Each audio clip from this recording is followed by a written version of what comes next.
BowHunt or Die is being brought to you by Matthews, Lost Camo, New Archery Products, Tinks, Lone Wolf Portable Tree Stands, Stealth Cam, Carbon Express, Hunter Safety System, Heartland Wildlife Institute, Pine Ridge Archery, and the Can Cooker. Welcome to another great episode of BowHunt or Die, where you get some of the best bow hunting action on the web. Justin, what do we have in store for this episode? Well, as we promised last month, we told you we were going to bring you the end to Dean Krueger's exciting, turkey dream season. He puts 2 more birds on the ground. After that, we've got some food plot tips and updates, both with yourself as well as Trevor Olsen, Yep. Out there planting some food plot seeds. And then lastly, we're going to wrap it up with our buddy Dan Richardson down in Indiana doing a little bow fishing. Well, there is no question about it. Dean, you need to share some of that turkey hunting action with us. He has put down 4 incredible birds. Yeah. I can't believe how well he has done turkey hunting. Take a look at these next hunts.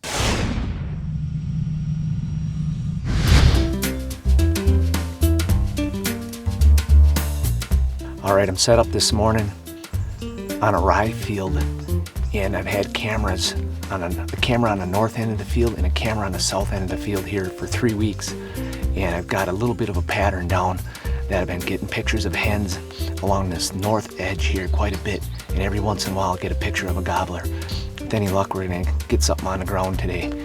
I got a good luck charm along with me this morning. My daughter left me, and I'll show it to you here.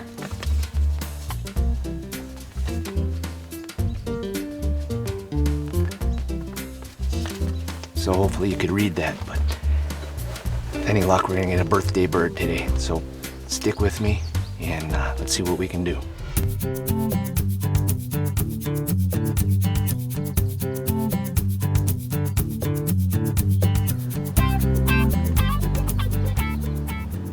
Pop-Tarts, breakfast of turkey hunters.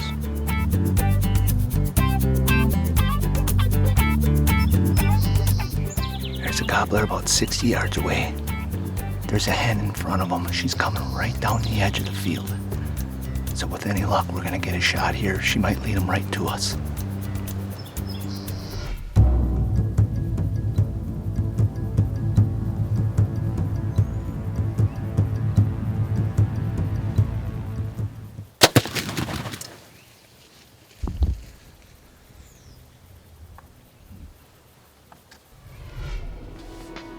Got a little nervous there as he flipped up in the air and he walked off. But I think he just went down over there. Settled the pin right in on him, and it should have been good. I got a little nervous that he went as far as he did. But when he got into the brush over here, it looked like he flipped a little bit. So I'm just gonna sit back, give him a little bit of time, and I'll go look, but that is number 3 for the year. Right here, BowHunt or Die. All right, everyone. I went and looked this morning, and I just went in about 30 feet, and where I thought the bird went down, he did not go down there. And I got in there, like I say, 30 feet or so, and it's so green in there, I didn't want to go in by myself. So I went and got some help here. I got Tom along, and so we're gonna go ahead and do a little search. If I got another guy helping, maybe another set of eyes will do us some good. So see if we can find them.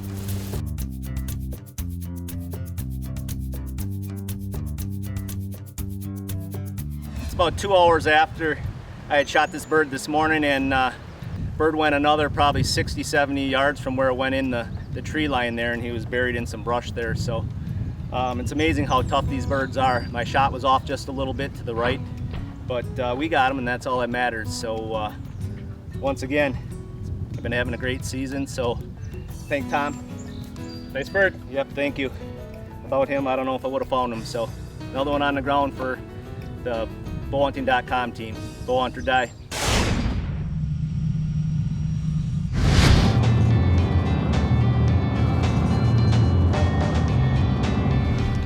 There's at least 6 birds gobbling. Probably closest one is maybe 200 yards away. I was probably actually within 80, 100 yards of those birds this morning. It's one of these spots where the turkeys like to come a little bit later in the day. So I'm back a little bit. Start breaking dawn, I hear them gobbling. I'm like, they were right down in there where I was this morning. So hopefully this pays off for me.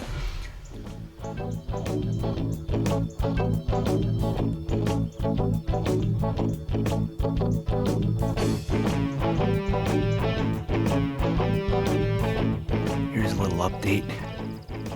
There's a bird. It's the bird that was probably the furthest away this morning.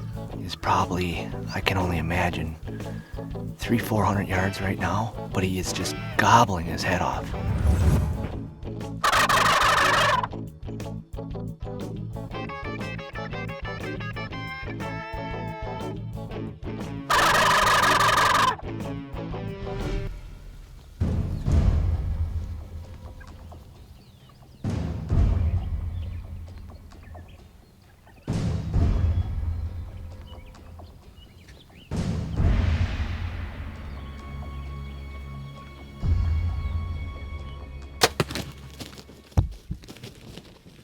That bird just came in hammering.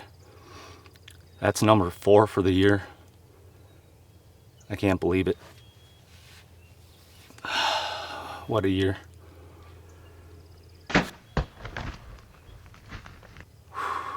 Season of dreams, I guess, as far as turkey hunting goes. This bird is probably one of the nicest birds I've shot this spring. About 1.125" spurs. His beard is all of 11 inches. It might push 12 inches. Big, beautiful fan. And he put on a show. Come in gobbling, and bird probably came from, I don't even know, 500-600 yards away. He was the furthest one away this morning. But I heard his gobbles getting louder and louder, and here he came. So, go hunt or die. Man, Dean had one heck of a turkey season. You know, I know plenty of people, including myself, who couldn't even put down one bird, and Dean managed to put down 4. That's pretty impressive. Now, if Dean's good luck and just hold out until the fall, he should have a pair of 180-inch bucks on the ground before November. Although we all know when it comes to shooting mature whitetails, it never seems to be that easy, but hey, we can always dream. We're now headed to my farm in northern Illinois, where we're gonna start our food plot preparation.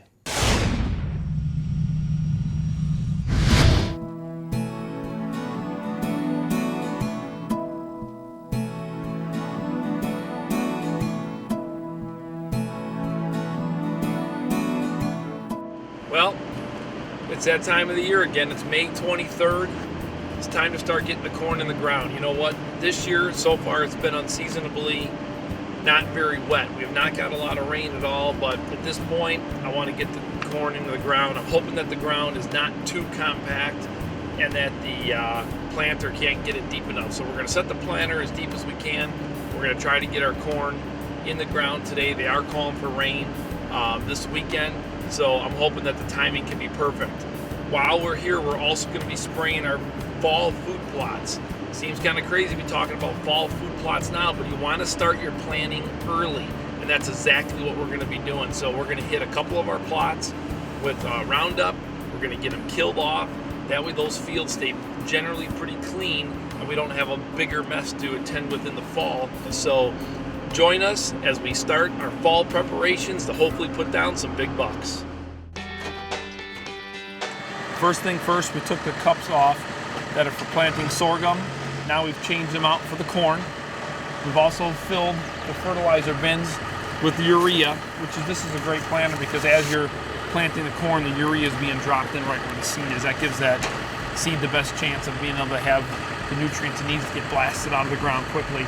Now what we're doing, because it's been so dry out here, we set the planter to its setting to where it's going to plant it as deep in the ground as possible because the ground is almost like concrete right now. So we want to push it in the ground to make sure our seed gets seeded in there properly at the right depth. So last and final thing that we've got to do now is the planter was set for sorghum.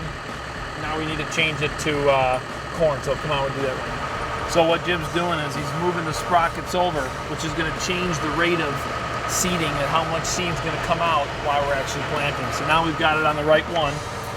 Now we're just going to put it back together.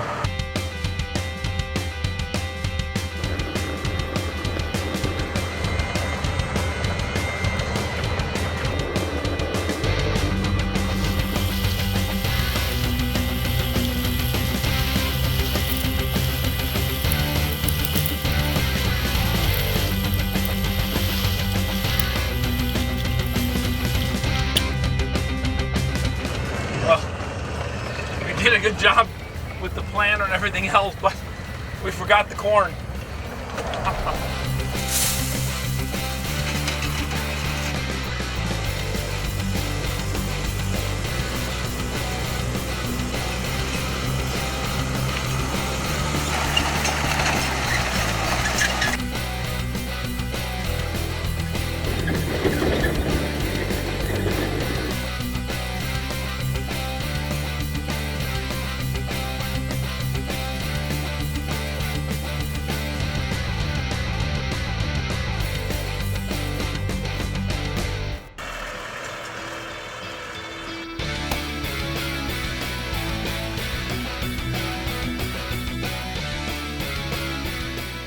Seems like every time you use a sprayer, something goes on, but I got it fixed now. It was all clogged up, so let's get back to doing this.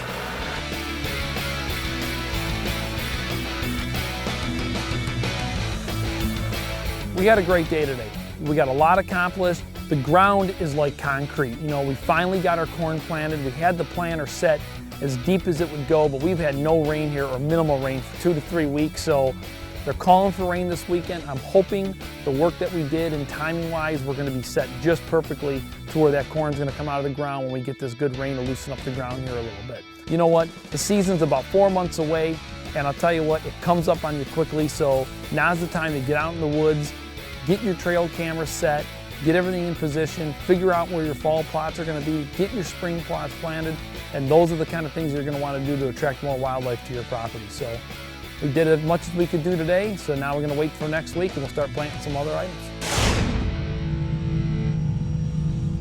You know, one thing I gotta say about Todd is that he sure doesn't cut any corners when it comes to planting food plots. Although in his defense, if you're gonna take the time and spend the money to put food plots in the ground, you gotta make sure that you do it right. That can mean the difference between wasting a bunch of money and putting your tag on a buck come fall. Justin's absolutely right. Food plots have played a major role in my success in the past few years, and I'm hoping that trend is going to continue in 2012. Next up, we're headed up to Wisconsin to check in with Trevor Olsen, as he's also putting some Heartland Wildlife Institute seed in the ground.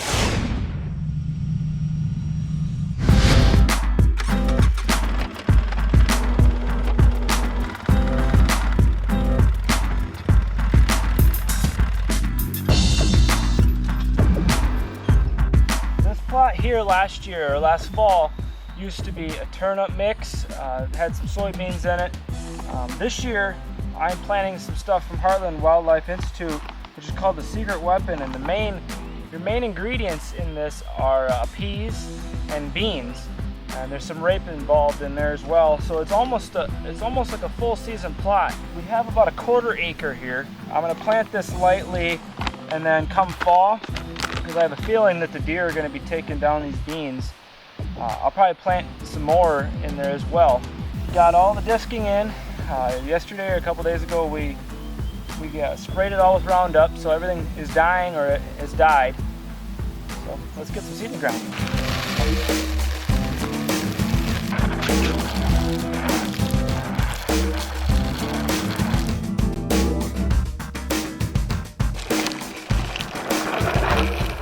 Since we are supposed to have some rain tomorrow afternoon, I like to come in here on my day off on a Saturday, hand spread everything, all the seeds hand spread just out of a Scott spreader, and then I elected to use a lawn roller, and I went ahead and I rolled all of this plot down, packed that seed down. I like that a little better in the drag because I don't want to pick up that seed and move it to another location, especially when I'm turning a lot. It's very small, 1/4 acre plot. It's a kill plot. There's a little stand up here in the corner. We'll have some lone wolves in here this fall. With any luck, we'll have some deer on this plot before you know it. We made this pond that I had put in here last year a little bit bigger, easier for animals to get in and out. It's got about a 100-degree opening now.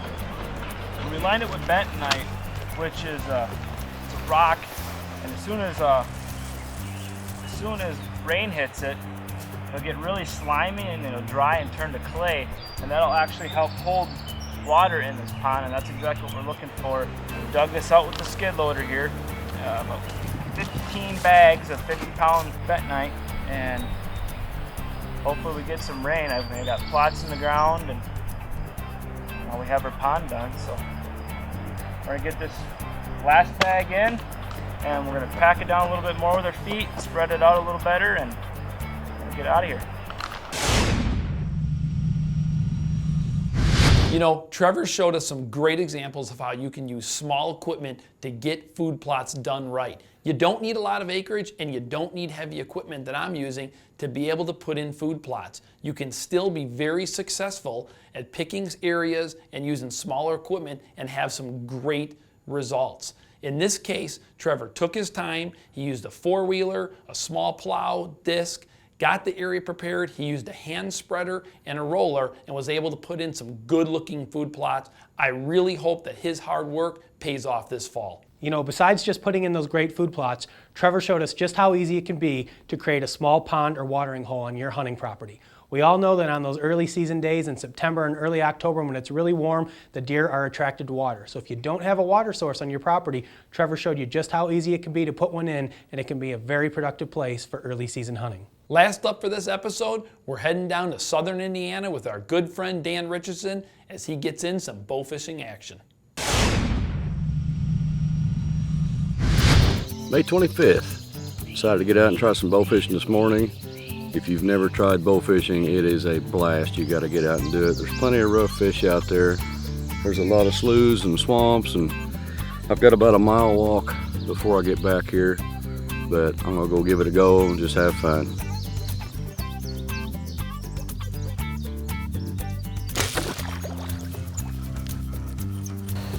Close. I got a bunch of gar over here in front of me. They're coming up just for a split second to gulp air. The water's so muddy I can't even see them. I'm just gonna have to try to take a snapshot at a couple of them.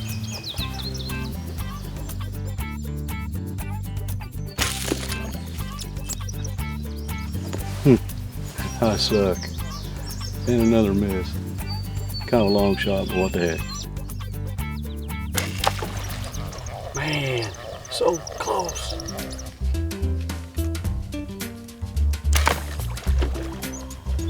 Finally, fish on.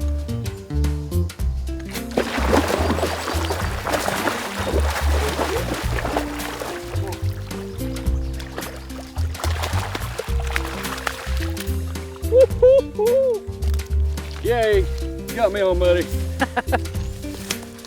That's a lot of fun right there. If you haven't tried this, you gotta get out there. There's a lot of rough fish, plenty of them for the taking. Pretty nice one. Love it.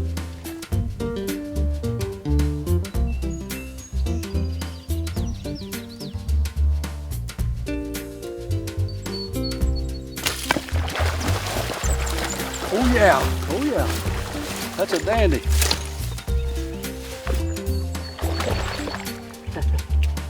Oh yeah. Wow. That's a nice one right there. Good old fat gar. Bow fishing with the daughter. Don't get any better than that. See if we can kill something. You got it, you got it. You got it. Good job. Nice shot. Get him up there. Dad, hurry. Get him up there. Go ahead and pull it up. You got it. Man. First shot, you nailed one. And it was going away from you. Nice gar.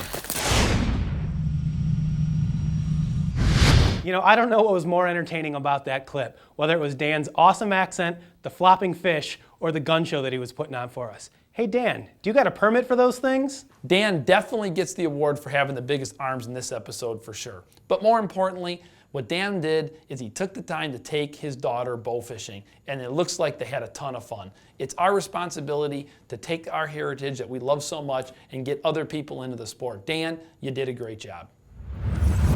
Well, once again, we want to take the time to thank the people who sent in their trophies for this week's show. Dominic Heim, Alex Breen, Daniel Brucker, and Bill Beaumont.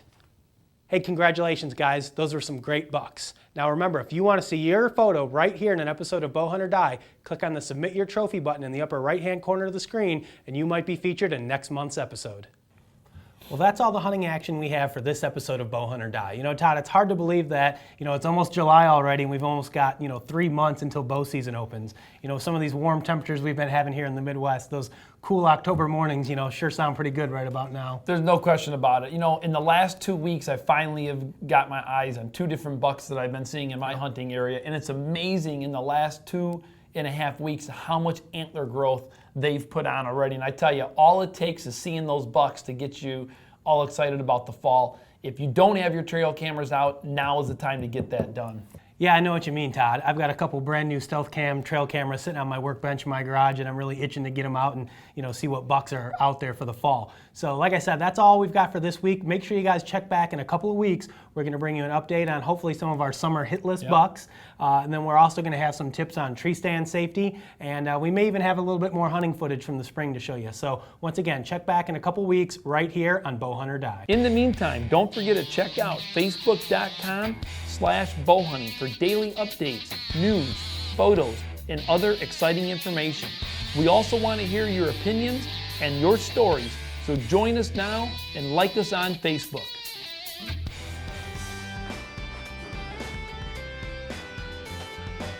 Now, if Dean's luck can just hold out. Hold out. You just hold out, yo. Although in his defense, if you're going to take the time and the money to put food plots in the ground.